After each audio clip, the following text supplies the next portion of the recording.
Girlfriend আছে কার কার দেখি হাত তোলো। মাশাআল্লাহ, সাহস আছে ওদের, বুকের পাটা আছে।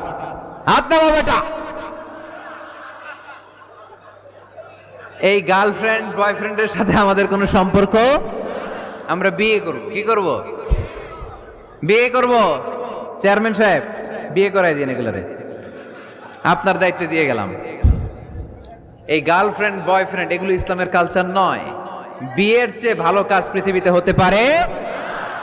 বিয়ে করতে গেলেই বাপে বলে আগে নিজের পায়ে দাঁড়া। তো এতদিন ও কার পায়ে দাঁড়াইছে? ছেলে মেয়েদেরকে সাহস দেন, ছেলেও পড়বে। ওই যে একজন চিল্লান দিয়ে উঠছে, ওর কমন পড়ছে, কমন পড়ছে। মাশাআল্লাহ।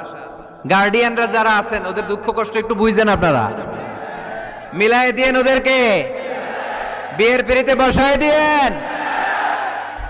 বিয়েতে কল্যাণ, বিয়েতে বরকত। বিয়ের মতো ভালো কাজ হতে পারে না।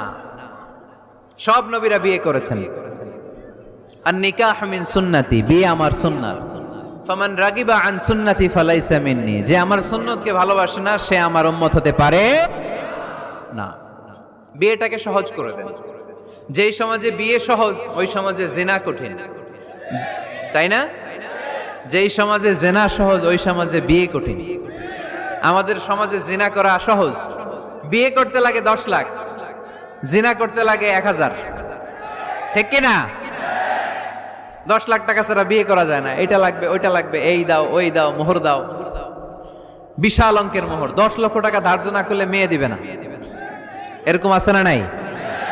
না, এগুলো আসলে ইসলামিক কালচার না। ছেলের বাবা মেয়ের বাবা উভয়কে আমি বলি বিয়েটা সহজ করে দেন, সহজ করে দেন। ছেলে পড়াশোনা করুক, সমস্যা নাই, মেয়েও পড়ুক, কিন্তু তারা পবিত্রভাবে তাদের সম্পর্ককে মেনটেন করুক, ঠিক কিনা? তাদের এই যৌবনের তাড়নায় যে পাপের সাথে জড়াবে তার পার্সেন্টেজ গুণা বাবা হিসেবে আপনার কাঁধেও আছে না নাই? এজন্য বাবারা সাবধান, মায়েরা সাবধান, বিয়েটাকে সহজ করেন। এই এলাকার যুব সংঘ যারা আছো, তোমরা একটা ক্যাম্পেইন করবা এই মাহফিলের পরে, টাইমলি ম্যারেজ ক্যাম্পেইন।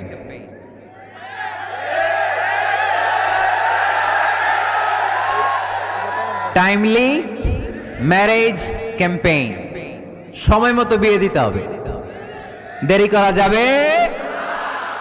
বাপ মা বুঝে না, একজনকে হুজুর আব্বাই বুঝে না। গার্ডিয়ান যারা আছেন একটু সদয় হন।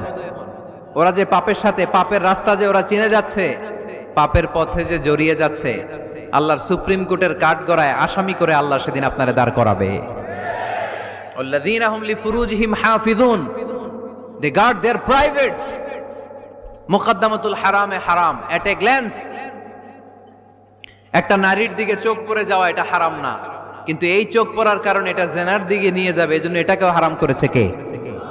মুকদ্দামাতুল হারামে হারাম, এই নজরটা বড় খারাপ। আর নাযার সাহামুন মাসমুমুন মিন সিহামি ইবলিস, এই নজর হচ্ছে শয়তানের বিষ মাখানো তীরের মধ্যে থেকে একটা ভয়ঙ্কর তীর। এই তীর দিয়ে শয়তান যুবক আর যুবতীদেরকে কাবু করে ফেলে। আমরা শয়তানের হাতে ধরা দিতে চাই না, আমরা বিয়ের মতো পবিত্র বন্ধনে আবদ্ধ হতে চাই, ঠিক কি না?